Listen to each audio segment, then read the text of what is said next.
Suatu hari, ketika si Pitung sedang pergi jalan-jalan, dia dibuat geram karena tidak sengaja mendengar pembicaraan penduduk tentang anak buah Babah Lim kembali merampok mereka.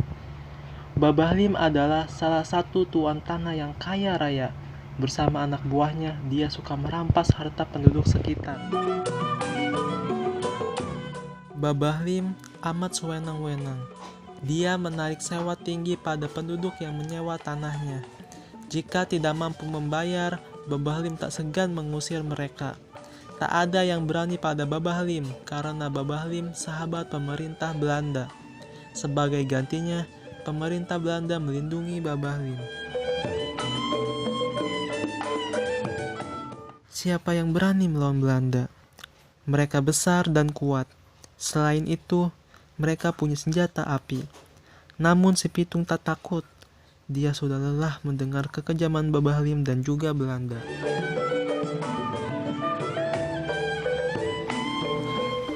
Si Pitung bertekad melawan Babah Lim. Namun dia tidak mau gegabah.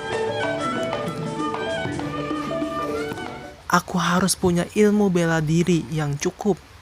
Aku tidak ingin kalah dengan cara yang konyol. Dia lalu pergi menemui Haji Naipin. Wah Haji, aku harus belajar bela diri untuk menyelamatkan penduduk dari Babah Lim. Haji Naipin mengelus jenggotnya. Sebagai ulama, dia paham benar keadaan daerahnya. Aku setuju, Pitung. Tapi berjanjilah padaku. Kamu hanya akan menggunakan ilmu bela diri ini untuk melawan mereka, bukan untuk menindas orang lain. Si Pitung pun mulai berlatih. Dia amat berbakat. Haji Naipin melihat ketulusan dalam diri si Pitung. Maka dia tidak segan mewariskan ilmunya pada si Pitung.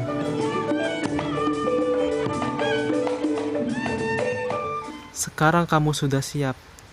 Semoga kamu direstui Tuhan. Doakan aku agar aku berhasil ya. Pitung mencium tangan Haji Naipin.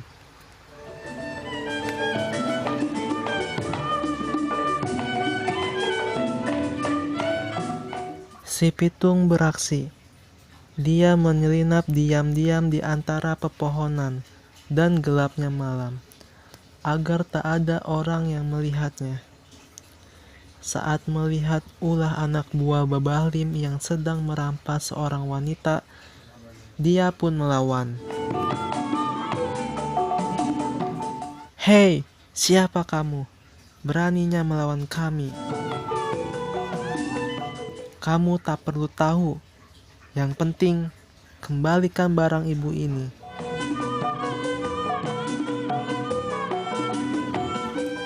Anak buah Babah Lim tak terima. Mereka mengeroyok si Pitung. Karena ilmu si Pitung sudah tinggi, dia mengalahkan mereka dengan mudah. Hiat, hiat!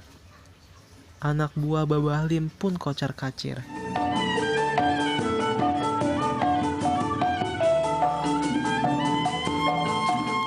Anak buah Babah Lim kapok. Mereka tak berani lagi merampas harta warga. Tiap kali mereka beraksi, maka si Pitung juga muncul. Akibatnya, mereka babak belur. Babah Lim amat murka mengetahui hal ini. Kalau begini terus, aku bisa miskin. Namun, anak buahnya tak ada yang berani melawan si Pitung. Babah Lim kehabisan akal. Apalagi, kabarnya si Pitung mengambil lagi apa yang pernah Babah Lim curi dan mengembalikan hasil rampasan kepada penduduk. Para penduduk memanggil si Pitung dengan sebutan perampok yang baik hati. Namun, Babah Lim tak tinggal diam.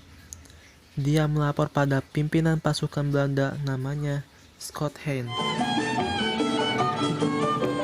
Selamat pagi Tuan.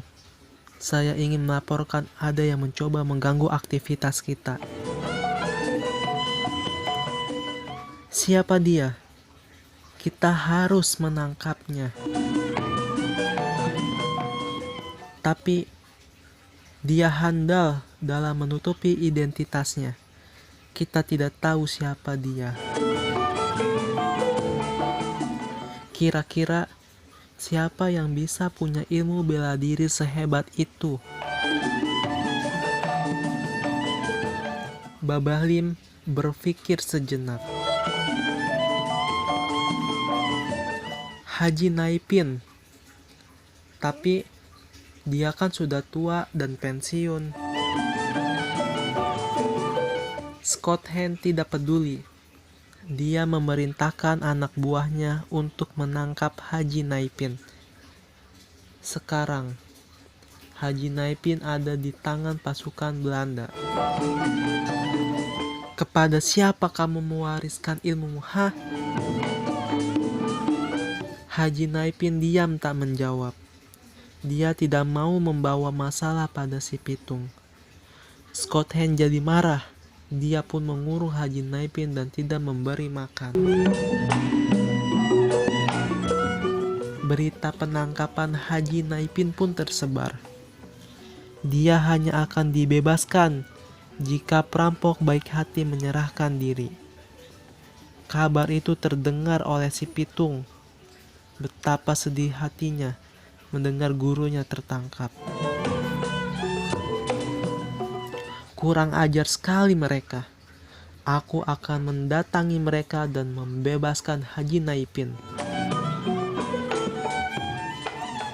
Dia lalu pergi menuju Scott Hand. Pitung datang dan menantang Scott Hand. Scott Hand, aku menantangmu duel 1 lawan 1. Sayang, Scott Hand tak melayani tantangannya dengan si Pitung. Kepung dan tangkap dia. Scott Hand malah meminta anak buahnya mengepung dan menangkap si Pitung. Si Pitung tak berkutik. Seketika Babah Lim datang dan memandangnya dengan geram.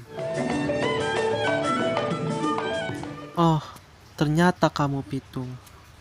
Dia anak si Piun. Kalau begitu, tangkap juga si Piun. Sekarang, ayah si Pitung ditangkap. Hati si Pitung benar-benar sedih melihat guru dan ayahnya ditawan. Bebaskan mereka. Enak saja, kamu sudah mengacau keadaan di sini. Kamu harus dihukum tembak. Aku mengacau, bukannya kamu dan Babah Lim yang mengacau. Merampok kami dan memaksa kami membayar upeti pada kalian. Aku tidak takut dengan ancamanmu. Yang penting, bebaskan Haji Naipin dan ayahku sekarang juga. Mendengar jawaban si Pitung, Scott Hand jadi marah. Dia memerintahkan anak buahnya untuk membunuh si Pitung. Kalau sudah begini, kamu tidak bisa apa-apa kan?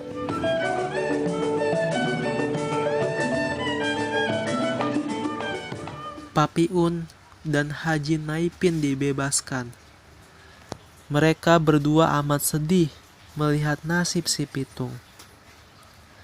Namun, mereka juga bangga. Si Pitung meninggal demi membela rakyat kecil. Jenazah si Pitung dibawa pulang dan dikebumikan dengan layak. Pitung boleh saja meninggal, tapi perjuangannya tak boleh berhenti sampai di sini. Ya, jangan sampai kematiannya sia-sia. Para penduduk lalu berguru pada Haji Naipin untuk mengusir Babah Lim dan Scott Hand. Mereka melawan dengan gagah berani dan juga tak takut pada pasukan Belanda. perjuangan si Pitung tidak sia-sia. Sampai kini, kisah kepahlawanan si Pitung tetap dikenal. Pitung, perampok baik hati yang membela rakyat jelata.